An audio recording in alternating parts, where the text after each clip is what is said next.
अस्सलामुअलैकुम प्यारे बच्चों, कैसे हैं आप सब। उम्मीद करता हूं कि आप सब खैर वाफियत से होंगे। तो लास्ट लेक्चर में हमने एक्सरसाइज 1.1 के पहले 3 क्वेश्चंस डिस्कस किए थे। आज हम क्वेश्चन नंबर 4 से स्टार्ट करेंगे। क्वेश्चन नंबर 4 में देखें, कहता है name the property used in the following. Following का मतलब है कि ये जो भी क्वेश्चंस आएंगे उनमें जो प्रॉपर्टी यूज़ होती होगी आपने उनका नाम लिखना है। तो पहले हमें प्रॉपर्टीज़ के बारे में पता होना चाहिए कि प्रॉपर्टी कौन कौन सी है, फिर ही हम उनका नाम वगैरह लिख सकते हैं और बता सकते हैं कि यहाँ पे कौन कौन सी प्रॉपर्टी यूज़ हो रही है। तो चलिए आइए हम स्टार्ट करते हैं।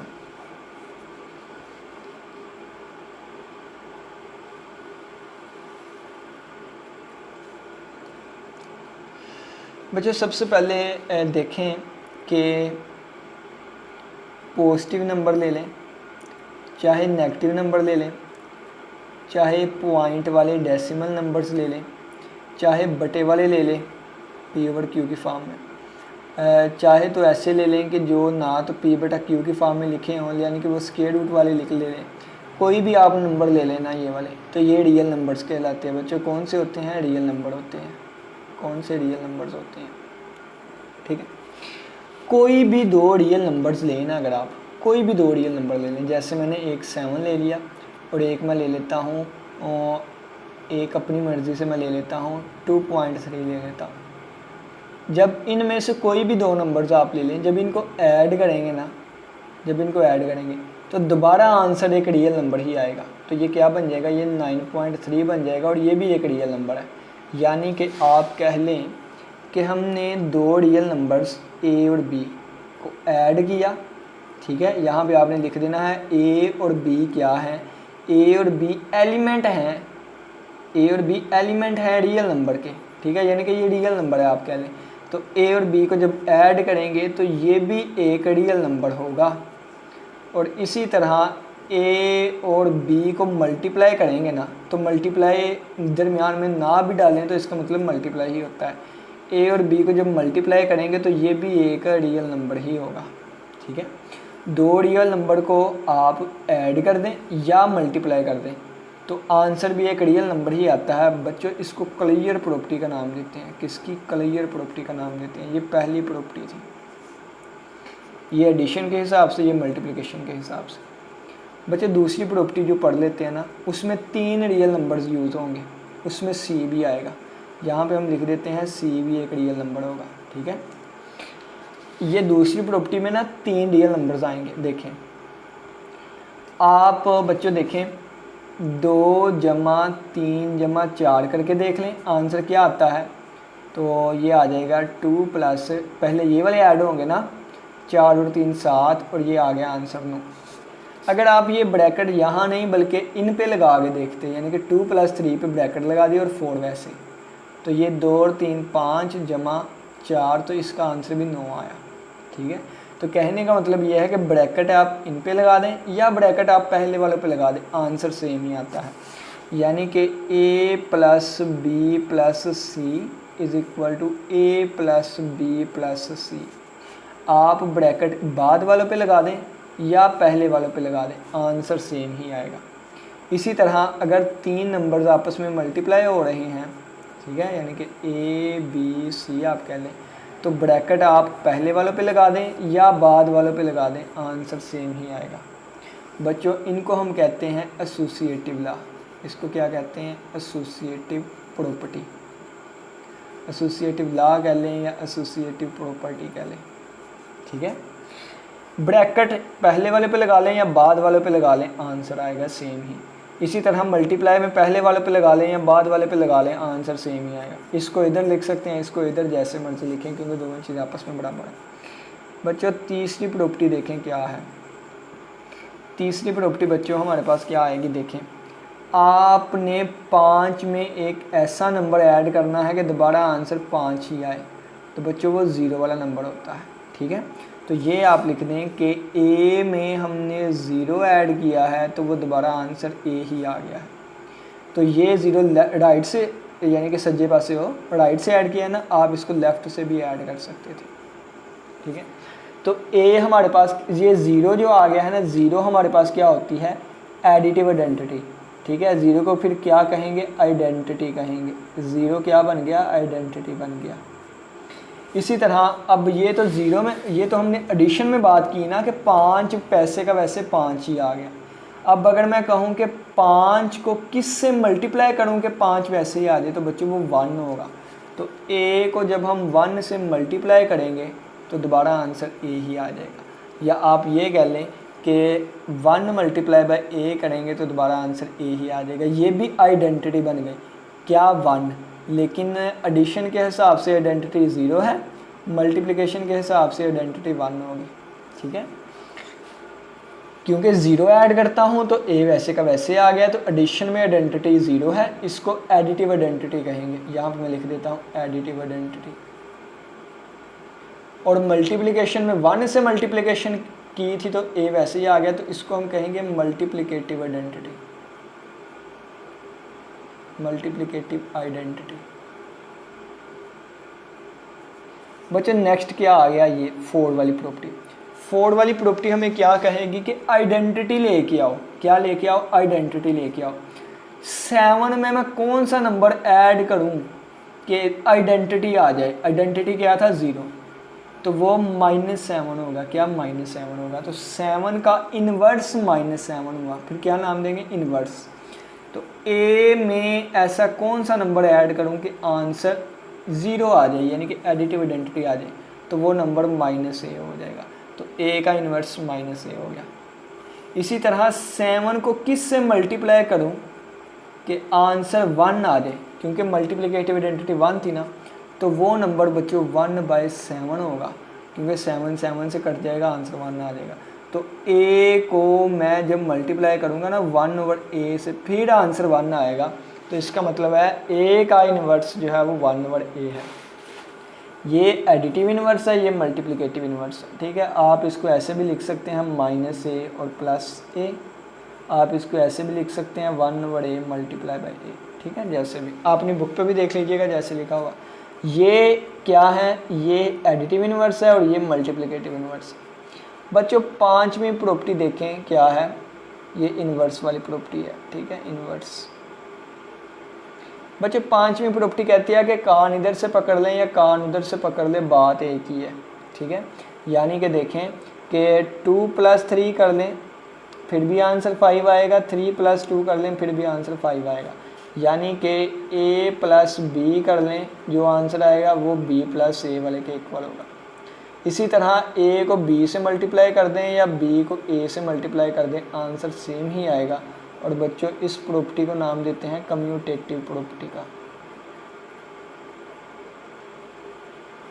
ठीक है, अच्छा बच्चों इनके अलावा ना एक और चीज़ होती है, उसका मैं आपको बता देता हूँ, डिस्ट्रीब्यूटिव लॉ। एक इनके अलावा प्रॉपर्टी होती है डिस्ट्रीब्यूटिव लॉ। इस डिस्ट्रीब्यूटिव लॉ में एडिशन और मल्टीप्लिकेशन दोनों चीज़ें इकट्ठी आ जाती हैं।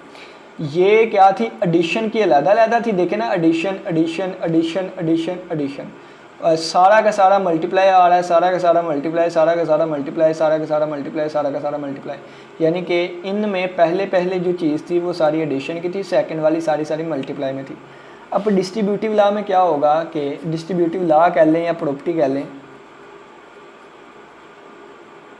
इसमें क्या होगा कि मल्टीप्लिकेशन भी आ जाएगी और एडिशन भी आ जाएगी। जैसे देखें a multiply by b + c लिखा है, तो देखें a मल्टीप्लाई हो रहा है और यहाँ पे एडिशन भी आ रहा है, तो a पहले b पे डिस्ट्रीब्यूट होगा, फिर a जो है वो c पे डिस्ट्रीब्यूट हो जाएगा, तो ये इसके इक्वल होता है। इसको कहते हैं डिस्ट्रीब्यूटिव प्रॉपर्टी। अब ये देखिए बच्चों, ये लेफ़्ट साइड से हो रहा है डिस्ट्रीब्यूट, कहाँ से, लेफ़्ट से, खब्बे पास से हो रहा है ना, लेफ़्ट से, तो इसको कहते हैं लेफ़्ट डिस्ट्रीब्यूटिव लॉ। और ये मल्टीप्लिकेशन से एडिशन पे हो रहा है। ठीक है, इसे लिखेंगे मल्टीप्लिकेशन ओवर एडिशन। अगर यहाँ पे माइनस होता बच्चों तो यहाँ भी माइनस आ जाना था, और इसको फिर पढ़ना था left distributive property multiplication over subtraction. अच्छा बच्चों, ये इस तरह भी आ सकता था, b + c और a इधर से आ जाता, तो फिर a इस पे डिस्ट्रीब्यूट होता तो आ जाता ba, और प्लस ये a इससे मल्टीप्लाई होके आ जाता ca। अगर यहाँ प्लस है तो प्लस ही आना था, अगर यहाँ माइनस है तो माइनस आ जाना था। इसको पढ़ना था राइट, क्योंकि ये दाएं तरफ से, तो उसको पढ़ना था diet distributive law, multiplication over अगर जमा है तो एडिशन, अगर माइनस है तो सब्ट्रैक्शन। ठीक है, तो चलें जी, ये प्रॉपर्टीज़ हैं आप लोगों ने याद रखनी है। ठीक है, मैंने भी ज़बानी लिखी हैं, आप लोग भी ज़बानी याद रख सकते हैं। तो चले आइए अब हम क्वेश्चंस अपने करते हैं। पहला क्वेश्चन देखें ना, पहला पार्ट, ब्रैकेट यहाँ पे लगा लें या ब्रैकेट यहाँ पे लगा दें। देखें ना, a+4+b है, a+4+b है, इस साइड पे भी क्या लिखा हुआ है, a+4+b है। यहाँ ब्रैकेट इन पे लगी है और यहाँ ब्रैकेट इन पे लगी है, तो ये कौन सी है, ये वाली associative property with respect to. आपने क्या लिखना है, इस तरह लिखेंगे, मैं एक लिख के दिखा देता हूँ, आगे वाले आप खुद लिखेंगे। आप लिखेंगे associative property with respect to addition, क्योंकि ये प्लस के हिसाब से है, जमा के हिसाब से, एडिशन के हिसाब से। सेकंड प्रॉपर्टी देखें, √2 + √3 है, तो यहाँ √3 + √3 है, दोनों का आंसर सेम आ रहा है। कान इधर से पकड़ लें या इधर से पकड़ लें, इसको प्लस इसको कर दें या इसको प्लस इसको कर दें, तो ये कान वाली प्रॉपर्टी कौन सी थी, कम्यूटेटिव प्रॉपर्टी। ठीक है, कौन सी थी, कम्यूटेटिव प्रॉपर्टी। तो ये सेकंड वाले पार्ट में आप लिखेंगे कम्यूटेटिव प्रॉपर्टी। क्या लिखेंगे, कम्यूटेटिव प्रॉपर्टी और विद रिस्पेक्ट टू एडिशन। ठीक है, वो आप लिख लीजिएगा आगे, विद रिस्पेक्ट टू, चलो मैं लिख ही देता हूँ, एडिशन। नेक्स्ट तीसरे पार्ट पे चलते हैं बच्चों।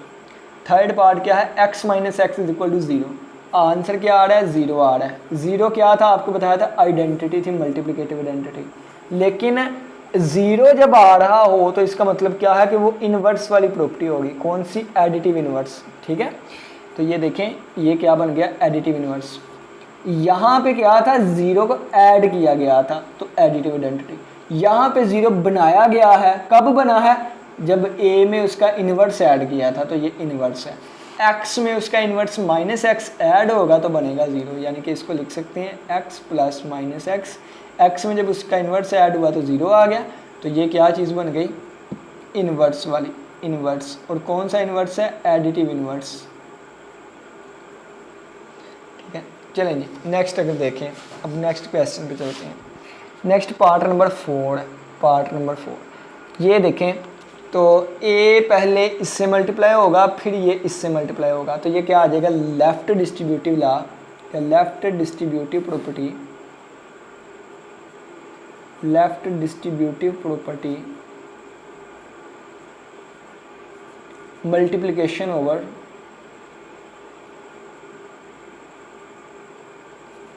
एडिशन। ठीक है, मल्टीप्लिकेशन से एडिशन तक। अब इसको देखें, अब ये 0 ऐड हुआ, 16 पे कोई असर नहीं पड़ा, यानी कि 16 का 16 वैसे ही आ गया, तो ये जो वैसे ही आ जाती थी चीज़, तो क्या आइडेंटिटी थी, तो ये एडिशन के हिसाब से है, तो एडिटिव आइडेंटिटी हो जाएगी। तो मैं यहाँ पे लिख देता हूँ, ये क्या हो जाएगा, एडिटिव आइडेंटिटी हो जाएगी, एडिटिव आइडेंटिटी। ये प्रॉपर्टीज़ के नाम लिख रहे हैं। अब देखें, 100 वैसे का वैसे ही आ गया, कब, जब 1 से मल्टीप्लाई किया था, मल्टीप्लाई 1 से किया था, तो ये 1 क्या था, मल्टीप्लिकेटिव आइडेंटिटी हो जाएगी। ठीक है, मल्टीप्लिकेटिव आइडेंटिटी हो जाएगी। ये बताया था ना, 1 से मल्टीप्लाई करेंगे तो a वैसे का वैसे ही आ जाएगा, जिसको मल्टीप्लिकेटिव आइडेंटिटी कहते हैं, तो ये मल्टीप्लिकेटिव आइडेंटिटी। अब ये देखें, 4 × 5 × 8, 4 × 5 × 8, पर यहाँ ब्रैकेट इन पे है, यहाँ ब्रैकेट इन पे है, तो ये ब्रैकेटों वाला क्या था, a × b c, और ये एसोसिएटिव प्रॉपर्टी थी, जिस पे मर्जी पहले ब्रैकेट लगा लो, या इस पे लगा लो या इस पे लगा लो।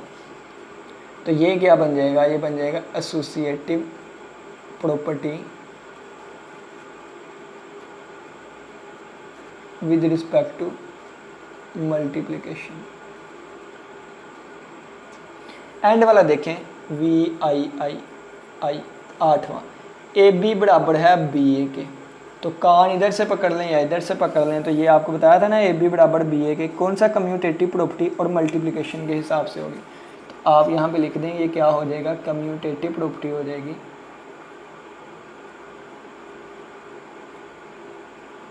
With respect to multiplication. ठीक है, चलें जी, अब हम चलते हैं नेक्स्ट वाले पे। अच्छा बच्चों, ये आप लोग कहते होंगे कि अच्छा पेज की कंजूसी जो हो रही है, तो बच्चों मैंने पहले मुझे ये था कि इतनी जगह पे ये चीज़ें पूरी आ जाएंगी, क्योंकि मैंने नेक्स्ट क्वेश्चन भी लिख लिया था ना, बाद में टाइम बहुत लगता है वीडियो पॉज करके फिर लिखना सारा। चलें जी, अच्छा अब ये देखिए, कहता है name the property used in the following. आपने उन प्रॉपर्टीज़ का नेम बताना है जो यहाँ पर यूज़ हो रही है। पहला पार्ट मैं आपको बताता हूँ, देखें -3 लेस देन -1 है और यहाँ से क्या चीज़ बन गई है, 0 लेस देन 2। कहता है यहाँ से ये चीज़ बन गई है। तो देखें -3 लेस देन -1 था ना, अगर मैं इसमें 3 ऐड कर दूंगा तो फिर 0 बनेगा ना, तो मैंने इधर भी 3 ऐड कर दिया और मैंने इधर भी 3 ऐड कर दिया, तो ये कट के कितना बन गया, 0, और ये 3 में से 1 गया, 2 बन गया। तो यहाँ से ये चीज़ कैसे बनी, जब मैंने 3 को ऐड किया था, 3 को दोनों तरफ ऐड किया था, तो ये एडिशन के लिहाज से एडिशन प्रॉपर्टी बन गई। ठीक हो गया, बस इतना सा काम है। यानी कि यहाँ में 3 ऐड किया था तो 0 बन गया था, इसमें 3 ऐड किया था तो ये बन गया था, 3 ऐड करना पड़ा, तो इसका मतलब ये क्या बन गया, एडिशन वाली प्रॉपर्टी, +3 लिख देता हूँ। सेकंड पार्ट देखें, ये वाला कहता है इफ़ अगर a लेस देन b के है then 1/a greater than 1/b हो गया। बच्चों इस वाली प्रॉपर्टी को हम कहते हैं रेसिप्रोकल प्रॉपर्टी। रेसिप्रोकल प्रॉपर्टी क्यों कहते हैं ये भी मैं आपको बता देता हूँ। अगर आपसे कोई पूछे a का रेसिप्रोकल क्या है तो आप कहेंगे 1/a, b का रेसिप्रोकल क्या है 1/b। तो a का हमने 1/a बना दिया, b का हमने 1/b बना दिया, तो ये रेसिप्रोकल प्रॉपर्टी बन गई। लेकिन एक यहाँ पे याद रखें, अगर ये लेस देन आ रहा है यहाँ पे तो यहाँ पे ग्रेटर देन आ जाएगा। इसी तरह अगर यहाँ पे ग्रेटर देन आ रहा होता तो फिर यहाँ पे बच्चों 1/a और 1/b के दरमियान ये चेंज हो जाना था। ठीक है, ये रेसिप्रोकल प्रॉपर्टी होती है। चलें जी नेक्स्ट इस पे चलते हैं, तीसरे पार्ट पे, 1, 2 और 3 वाला पार्ट। कहता है इफ़ अगर a छोटा हो b के देन क्या बन जाएगा, a + c is less than b + c। तो देखें कि ये चीज़ है ना, मैं इसके दोनों तरफ जो है वो c ऐड कर देता हूँ, तो ये बन गई। तो ये असल में क्या हुआ, एडिशन। तो एडिशन प्रॉपर्टी कह लें आप। ठीक है, एडिशन। अब चलें जी ये फोर्थ वाले पे चलते हैं। बच्चों ये वेरी इंपॉर्टेंट प्रॉपर्टी है कि कोई भी दो रियल नंबर लेना, वो या तो बराबर होंगे, या पहला छोटा होगा दूसरे से, या पहला बड़ा होगा दूसरे से। कोई भी दो रियल नंबर ले लेना, कोई भी दो रियल नंबर ले लें, एक 7 ले लें, एक 9, तो 7 छोटा है ना 9 से, एक 7 ले लें, दूसरा भी 7 ले लें, तो 7 7 के बराबर होता है, तो ये बराबर है। एक आप ले लें -12 और एक ले लें 7, तो -12 छोटा होगा 7 से। कोई भी दो रियल नंबर ले लें, इनमें से एक चीज़ उसके दरमियान लाजमी होल्ड करेगी। इसको कहते हैं ट्राइकोटोमी प्रॉपर्टी बच्चों, ट्राइकोटोमी प्रॉपर्टी। ठीक है, अच्छा लास्ट वाली देखें, ये वाली चीज़, 5वीं प्रॉपर्टी क्या लिखी हुई है। 5वीं प्रॉपर्टी लिखी है कि इफ़ अगर AC छोटा हो BC से and C is negative, less than 0 का मतलब होता है नेगेटिव। ठीक है, नेगेटिव में लिख देता हूँ ब्रैकेट में, देन A बड़ा हो गया B से। बच्चों ये देखें, यहाँ से ये चीज़ हमने बनानी है, कैसे बनाएंगे। ठीक है, ये वाली चीज़ बनाएंगे कैसे, देखें AC लेस देन BC के है। अगर मैं दोनों तरफ C से डिवाइड कर देता हूँ, ठीक है, दोनों तरफ मैंने C से डिवाइड करवा दिया, तो C से कट गया, C से कट गया, तो कितना बन गया, A और B बन गया। बच्चों अब यहाँ पे अगर तो होता C पॉजिटिव, क्या होता, C पॉजिटिव होता, तो फिर ये लेस देन ही रहना था। ठीक है, लेकिन अब क्या है, अब बच्चों क्या है कि दोनों तरफ अगर हमने C से डिवाइड करवाया है ना, देखें ये से कट गया, ये से कट गया, A और B आ गया। अब क्या है, C नेगेटिव है बच्चों, क्या है, C नेगेटिव है, तो C नेगेटिव हो तो ये चीज़ बदल जाती है। ठीक है, तो देखें यहाँ से हमने ये चीज़ बनानी थी, ठीक है ना, यहाँ से ये लेस देन था ग्रेटर देन, ये चीज़ बन गई है। कब बनी है, जब C से हमने डिवाइड किया है, तो ये डिवीजन वाली प्रॉपर्टी बन गई। ठीक है, तो यहाँ पर आप लिख दें डिवीजन प्रॉपर्टी। पता नहीं यहाँ पे आई आता है कि नहीं, स्पेलिंग देख लीजिएगा। ठीक है, ये वाली चीज़ है डिवीजन प्रॉपर्टी। तो ये बच्चों हमारे पास क्वेश्चन नंबर 5 था। अब हम चलते हैं क्वेश्चन नंबर 6 पर। बच्चे ये हमारे पास क्वेश्चन नंबर 6 आ गया। कहते हैं insert to rational numbers between, हमें इनके दरमियान ना दो रैशनल नंबर्स बताने हैं। इस क्वेश्चन को करने के ना 3 से 4 तरीके हैं बच्चों, लेकिन हम वही फॉलो करेंगे जो कि आपकी बुक में एग्जाम्पल में दिया गया है। उसको कहते हैं एवरेज के ज़रिए हमने फाइंड करना है। एवरेज कैसे देखें, इस वाले क्वेश्चन को ना मैं करता हूँ ताकि आप लोग को कंसेप्ट की समझ आ जाए। ठीक है, तो दूसरा क्वेश्चन मैं सबसे पहले उठाता हूँ। क्या लिखा हुआ है 3 और 4 बच्चों। ठीक है, ये मैंने फ़र्ज़ किया कि यहाँ पे बना लिया 3 और ये बन गया मेरा 4 बन गया, ये 3 बन गया, ये 4। अब इनके दरमियान मुझे 2 रैशनल नंबर्स चाहिए। कितने? 2। ये बुक वाला तरीका बताने लगा हूँ। वैसे तो ये सिंपल है कि 3.1 3.2 2 रैशनल नंबर आ गए, और भी बहुत से तरीके हैं, लेकिन बुक वाला तरीका बताने लगा। ये 3 और 4 के दरमियान चाहिए, तो मैंने यहाँ पे 3 लिख लिया, यहाँ पे 4 लिख लिया। अब देखें, अब मैं ना इनका ये मिड पॉइंट फाइंड करूँगा। क्या मिड पॉइंट? मिड पॉइंट भी कह सकते हैं आप, एवरेज भी कह सकते हैं। ठीक है, इस केस में क्योंकि 2 नंबरों की एवरेज और 2 नंबरों का मिड पॉइंट सेम होता है। ठीक है, तो आप क्या कहेंगे? आप कहेंगे इनकी एवरेज जो मैं निकालने लगा हूँ ना, एवरेज वो किसके इक्वल होगी? एवरेज का मतलब होता है दोनों को ऐड करके ना 2 पे तकसीम कर दें।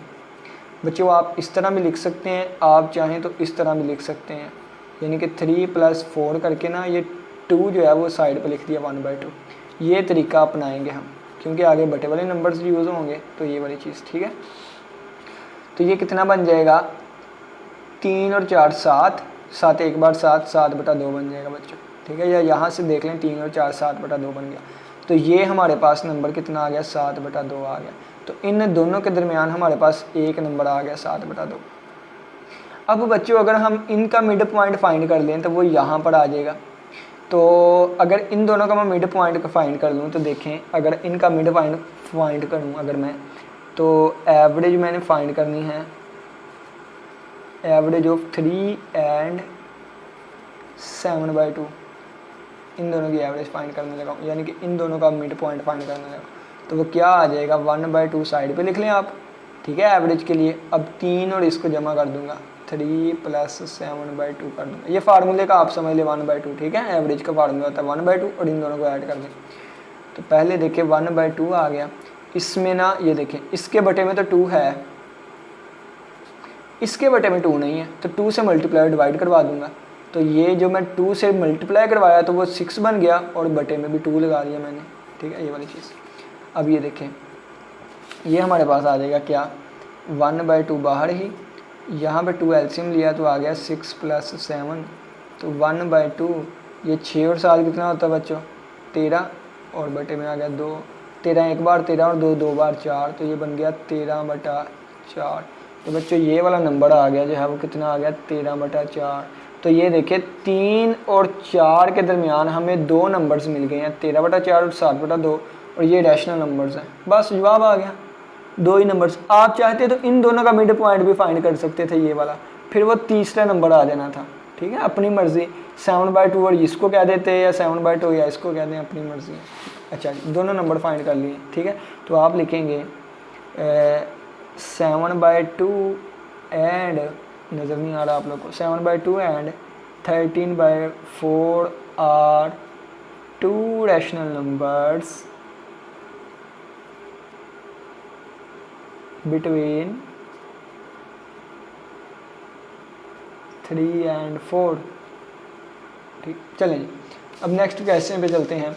इन दोनों में से एक क्वेश्चन मैं करवाऊंगा, एक आप खुद करेंगे। तो पहला पार्ट आप लोग पे छोड़ देता हूँ। ठीक है, और ये आप एज अ होमवर्क मुझे इस नंबर पर सबमिट करवाएंगे। ठीक है, ये 6 लिखा हुआ है और ये 7 1। ठीक है, व्हाट्सएप करवाएंगे।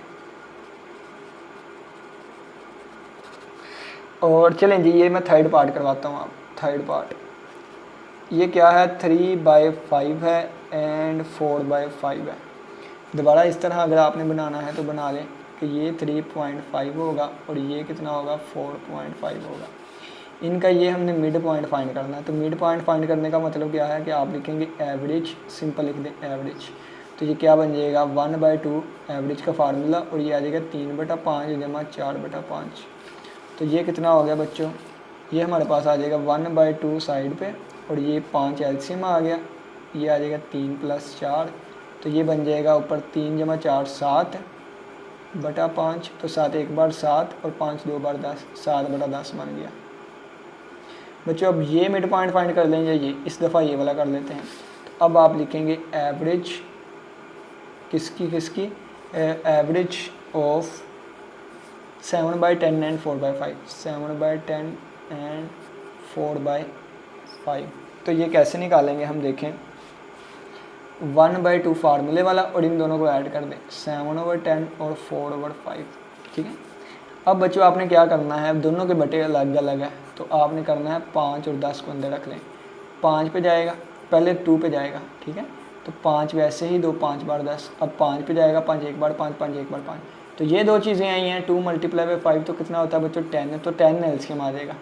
हमने क्या करना है 10 बनाना है दोनों के बटे में, इसके बटे में 10 है तो ये वैसे लिख दो, इसके बटे में 10 नहीं है 5 है, तो 5 10 कब बनेगा, जब 2 से मल्टीप्लाई करूँगा। तो मैंने बटे में 2 से मल्टीप्लाई किया तो 5 2 बार 10 हो गया, ऊपर 2 से मल्टीप्लाई किया तो 4 2 बार 8 हो गया। अब देखिए दोनों के बटे में 10 10 बन गया ना, तो ये 1/2 10 एलसीएम आ गया, ऊपर बन गया 7 + 8, तो ये कितना बन गया 1/2 × 7 और 8 कितना होता है बच्चों 15 होता है, 15/10 बन गया, कितना 15/10 है, 15 ही होता है, हाँ 15/10 बन गया। तो बच्चों ये 5 3 बार 15 और 5 2 बार 10, ठीक है। तो ये बन गया 1/2 × 3/2, तो ये बन जाएगा 3 एक बार 3 और 2 2 बार 4, तो 3/4 बन जाएगा हमारे पास। अच्छा मुझे नहीं लगता आंसर ठीक है कि नहीं, वो भी मैं निकाल के देख लेता हूँ कि ठीक है कि नहीं, ठीक है। ये 3/4 बन गया बच्चों। मैं 3/5 करके देखता हूँ तो आंसर आता है 0.6, 0.6 या ठीक है। आगे वाला इससे बड़ा होना चाहिए 0.7, ये 3/4 इससे भी बड़ा होना चाहिए। हाँ ठीक है, ठीक हो गया बच्चों, ठीक आ गया आंसर। और 4/5 से ठीक हो गया जी, हमारा आंसर बिल्कुल ठीक है, 3/4 ही आएगा, ठीक है। तो आप लिखेंगे क्या कि ये वाला नंबर और ये वाला नंबर, ठीक है, यानी कि ये दोनों नंबर्स जो हैं वो आगे बिटवीन इनके दरमियान आ गए हैं, ठीक है। तो आप लिखेंगे 7/10 and 3/4 are 2 rational numbers between 3/5 and 4/5, that is the required answer। ये नज़र नहीं आ रहा था आपको, ठीक है। तो यहाँ पे एक छोटे से सिग्नेचर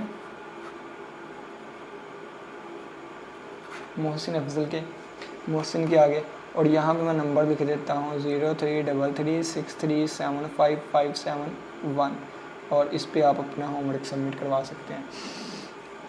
और डेट आज कितनी है, रात के 1:36 AM है, तो ये भी अपना रिकॉर्ड लिख लेते हैं, ठीक है। और डेट जो है वो 10 तारीख 6वां मंथ है, छठा, और 2025 है जी, ठीक है जी। इसी के साथ इजाज़त दे, अपना बहुत सा ख्याल रखिएगा। इंशाल्लाह फिर मुलाकात होगी नए लेक्चर के साथ, तब तक के लिए इजाज़त दे। अल्लाह हाफिज़, अल्लाह निगहबान।